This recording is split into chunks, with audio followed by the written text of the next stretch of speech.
Item ಯಾವುದೇ ಇರಲಿ try ಮಾಡಿ ಆಚಿ ಚಿಕನ್ ಮಸಾಲಾ. ಕೆ ಶಿವಕುಮಾರ್ ಅವರು ನಿನ್ನೆ ಮಾಡಿದಂತಹ ಘೋಷಣೆಗೆ ಸಂಬಂಧಪಟ್ಟಂತೆ ವಿಪಕ್ಷ ನಾಯಕ ಆರ್ ಅಶೋಕ್ ಟೀಕೆ ಮಾಡಿದ್ದಾರೆ.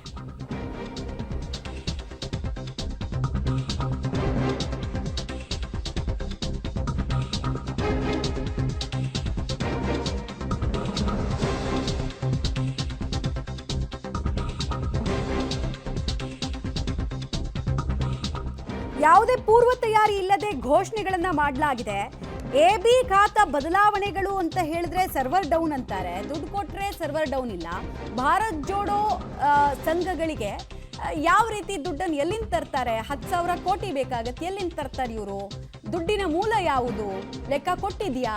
ಕೊಡೋಕ್ಕಾಗತ್ತಾ ಇವ್ರ ಹತ್ರ ಅಂತ ಸರ್ಕಾರದ ವಿರುದ್ಧ ಕಿಡಿಕಾರ್ತಾ ಇದ್ದಾರೆ ಆರ್ ಅಶೋಕ್. ಮತ್ತು ಈ ಸ್ಕೀಮ್ಗಳಿಗೆ ಯಾವುದೇ ಪೂರ್ವ ತಯಾರಿಗಳು ಇರಲಿಲ್ಲ ಅನ್ನೋದು ಅಭಿಪ್ರಾಯ. ಹಲವಾರು ಘೋಷಣೆಗಳನ್ನು ಮಾಡಿದ್ದಾರೆ, ಅದ್ರ ಬಗ್ಗೆ ನಾನೇನು ಕಾಮೆಂಟ್ ಮಾಡೋಕ್ಕೆ ಹೋಗಲ್ಲ. ಹೊಸ ಹೊಸ ಸೂತ್ರಗಳು ಅಂತ ಮಾಡಿದ್ದಾರೆ. ಈ ಖಾತಾ ಅಂತೇಳಿ ಇಡೀ ರಾಜ್ಯಕ್ಕೆ ಈ ಖಾತಾನ ಮಾಡ್ತೀನಿ ಅಂತ ಹೇಳಿದರು. ಇಡೀ ಬೆಂಗಳೂರಲ್ಲಿ ಈ ಖಾತಾ ಹೆಸರಲ್ಲಿ ಲೂಟಿ ಮಾಡಿದ್ದಾಯಿತು, ಫೋನ್ಪೇಗಳ ಮುಖಾಂತರ ಲಂಚ ತಗೊಂಡಿದ್ದಾಯಿತು. ಇಡೀ ರಾಜ್ಯಕ್ಕೆ ಇದನ್ನು ವಿಸ್ತರಣೆ ಮಾಡಿದ್ರೆ ಇಡೀ ರಾಜ್ಯದಲ್ಲಿ ಲಂಚಾವತಾರನ ತರೋವಂಥದ್ದು, ಅದಕ್ಕೆ ಹಣ ವಸೂಲಿ ಮಾಡೋಕ್ಕೆ ಇದೊಂದು ದಂಧೆ ಆಗ್ತದೆ. ಅದರಿಂದ ಪೂರ್ವ ತಯಾರಿ ಇಲ್ಲದೆ ಅನೌನ್ಸ್ ಮಾಡ್ತಾ ಇರೋದು. ಏನು ತಯಾರಿ ಮಾಡಿದ್ದೀರ ಅದಕ್ಕೆ? ಈ ಖಾತಾ ಇದಕ್ಕೆ ಈಗಾಗಲೇ ಎಲ್ಲ ಕಡೆ ಸರ್ವರ್ ಡೌನು.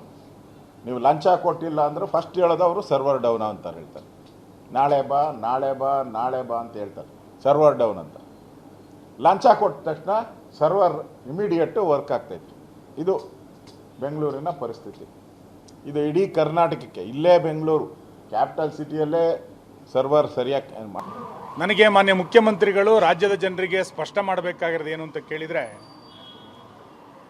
ಹೊಸ ಉದ್ಯೋಗಾವಕಾಶಕ್ಕೋಸ್ಕರ 50,000 ಜನರಿಗೆ ನಾವು ಕೊಡ್ತೇವೆ ಅಂತೇಳಿ ಹಿಂದಿನ ಬಜೆಟಿನ ಸಂಗತಿಯನ್ನೇ ಉಲ್ಲೇಖ ಮಾಡಿ ಆ ನೇಮಕಾತಿಯ ಪ್ರಕ್ರಿಯೆಗೆ ಶೀಘ್ರ ಚಾಲನೆಯನ್ನು ಕೊಡ್ತೀವಿ ಎನ್ನುವಂಥ ಮಾತನ್ನು ಅವರು ಉಲ್ಲೇಖ ಮಾಡಿದ್ದಾರೆ.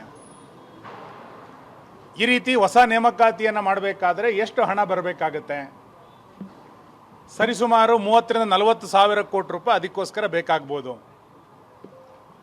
ಇನ್ನು ಯುವಕರನ್ನ ಕ್ರಿಯಾಶೀಲರನ್ನಾಗಿ ಮಾಡಲಿಕ್ಕೋಸ್ಕರ ಭಾರತ್ ಜೋಡೋ ಅನ್ನುವಂಥ ಒಂದು ಹೊಸ ಯೋಜನೆಯನ್ನು ಅವರು ಘೋಷಣೆ ಮಾಡಿದ್ದಾರೆ.